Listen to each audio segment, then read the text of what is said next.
കർത്താവായ യേശുക്രിസ്തുവിന്റെ അത്ഭുത നാമത്തിന് സ്തുതി. സഹോദരൻ ജോയ് തോമസിന്റെ സന്ദേശങ്ങളിൽ നിന്നും പരിഭാഷപ്പെടുത്തിയ പ്രഭാത ധ്യാനത്തിലേക്ക് ഏവർക്കും സ്വാഗതം.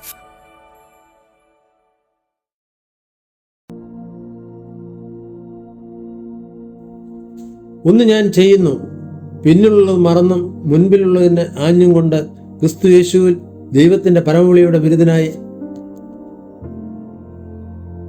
ലാക്കിലേക്ക് ഓടുന്നു എന്ന് ഫിലിപ്പിയർ 3:14 നാം വായിക്കുന്നു. ഞാൻ ലാക്കിലേക്ക് ഈ ഓട്ടം ഓടുന്നു എന്ന് അപ്പോസ്തലനായ പൗലോസ് പറയുന്നത് നമുക്ക് ശ്രദ്ധിക്കാം.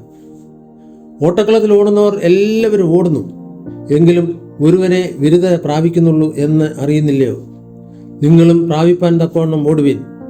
അംഗം പൊരുതുന്നവനൊക്കെയും സകലത്തിലും വർജനം ആചരിക്കുന്നു. അതോ അവർ വാടുന്ന കിരീടവും നാമോ വാടാത്തതും പ്രാപിക്കേണ്ടത് തന്നെ. ആകയാൽ ഞാൻ നിശ്ചയമില്ലാത്തവണ്ണമല്ല ഓടുന്നത്, ആകാശത്തെ കുത്തുന്നത് പോലെയല്ല ഞാൻ മുഷ്ടിയുദ്ധം ചെയ്യുന്നത്. മറ്റുള്ളവരോട് പ്രസംഗിച്ച ശേഷം ഞാൻ തന്നെ കൊള്ളരുതാത്തവനായി പോകാതിരിക്കേണ്ടതിന് എൻ്റെ ശരീരത്തെ ദണ്ഡിപ്പിച്ച് അടിമയാക്കുക ചെയ്യുന്നത് എന്ന് 1 കൊരിന്ത്യർ 9:24 മുതൽ 27 വരെയുള്ള വാക്യങ്ങളിൽ നാം വായിക്കുന്നു. താൻ ഒരിക്കലും വിശ്രമിക്കുന്ന സ്ഥാനത്ത് കാണപ്പെടാൻ ആഗ്രഹിച്ചില്ല.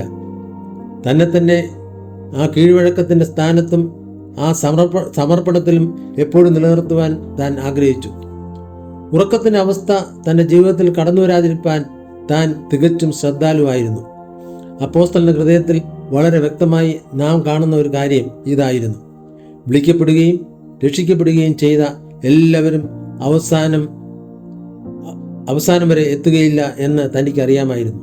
അതുകൊണ്ടാണ് താൻ കൊരിന്ത്യ വിശ്വാസികളോട് ഇങ്ങനെ പറഞ്ഞത്. അവരുടെ ആത്മീയ അടിസ്ഥാനമിട്ടത് അപ്പോസ്തലനായ പൗലോസാണ് എന്ന് നമുക്ക് ഓർക്കാം. അവർ വീണ്ടും ജനിച്ച് എന്ന് അവകാശപ്പെടുന്ന വെറുമൊരു കൂട്ടം ആയിരുന്നില്ല, മറിച്ച് അവർ ശരിക്കും വീണ്ടും ജനിച്ചവരായിരുന്നു. അവർ രക്ഷിക്കപ്പെട്ടവരായിരുന്നു. ഇതായിരുന്നു അവരുടെ പശ്ചാത്തലം.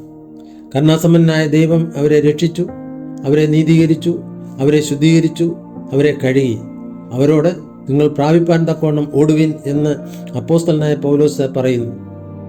തൻ്റെ മുമ്പിൽ വെച്ചിട്ടുള്ള ആ ലാക്കിലെത്താൻ താൻ ആ ഓട്ടം ഓടിക്കൊണ്ടാണ് ഈ വാക്കുകളെ അവരോട് പറയുന്നതെന്ന് നാം മനസ്സിലാക്കണം. ആ ലാക്ക് സ്വർഗമോ ശുശ്രൂഷയോ അല്ല, സഭകൾക്ക് ലേഖനങ്ങളോ പുസ്തകങ്ങളോ എഴുതുന്നതുമല്ല. ആ ലാക്ക് രക്ഷിക്കപ്പെട്ട് സ്വർഗത്തിൽ പോകുന്നത് മാത്രമല്ല ആ ലാക്കെന്ന് ഓർക്കാം.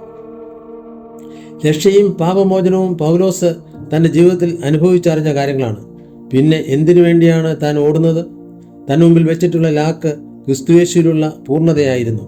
ക്രിസ്തുവിലുള്ള പൂർണ്ണത, വളർച്ചയും തികവുമായിരുന്നു അത്. ക്രിസ്തുയേശുവിലുള്ള ദൈവത്തിൻ്റെ മുഴു ഉദ്ദേശവുമായിരുന്നു ആ ലാക്ക്. ക്രിസ്തുയേശുവിൻ്റെ മഹത്വം പ്രാപിക്കുക എന്ന ലക്ഷ്യത്തോടെയാണ് താൻ ഓടിയത്.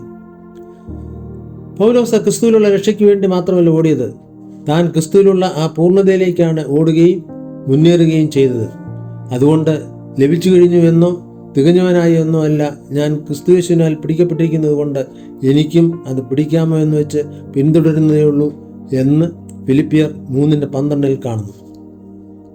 പൗലോസിന്റെ ഹൃദയത്തിൽ എപ്പോഴും ഈ ഭയം ഉണ്ടായിരുന്നു.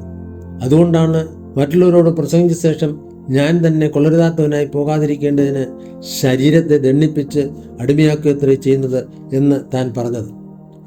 അത് സ്വർഗം നഷ്ടപ്പെടുത്തുമെന്ന ഭയമായിരുന്നില്ല. ദൈവം തന്നെ വിളിച്ച ഉദ്ദേശത്തിൻ്റെയും ലക്ഷ്യത്തിൻ്റെയും പൂർത്തീകരണത്തെയാണ് താൻ അർത്ഥമാക്കിയത്. ശേഷിപ്പിനെ കുറിച്ചുള്ള സത്യം എപ്പോഴും അപ്പോസ്തലനായ പൗലോസിന്റെ ഹൃദയത്തിലുണ്ടായിരുന്നു. അതുകൊണ്ട് താൻ എപ്പോഴും അത് ദൈവത്തിൻ്റെ വിശുദ്ധന്മാരോട് പ്രസംഗിച്ചു.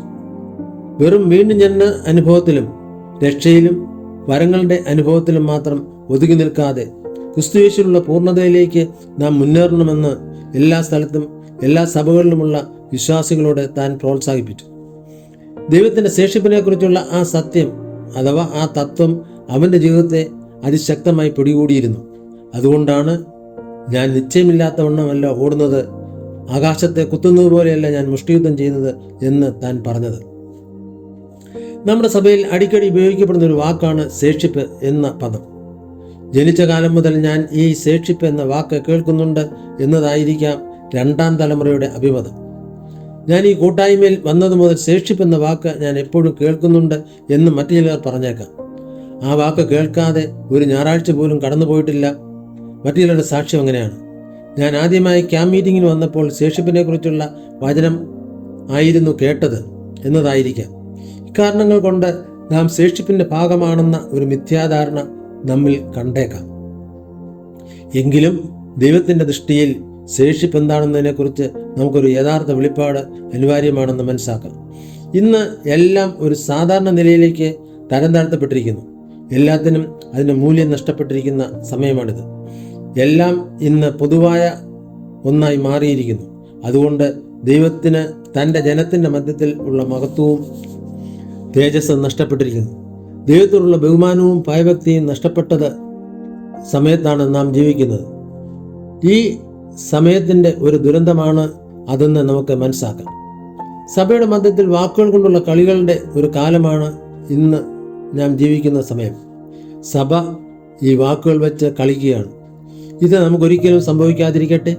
ദയവായി നമ്മുടെ ഉറക്കത്തിൽ നിന്ന് നമുക്ക് ശരിക്കും ഉണരാം.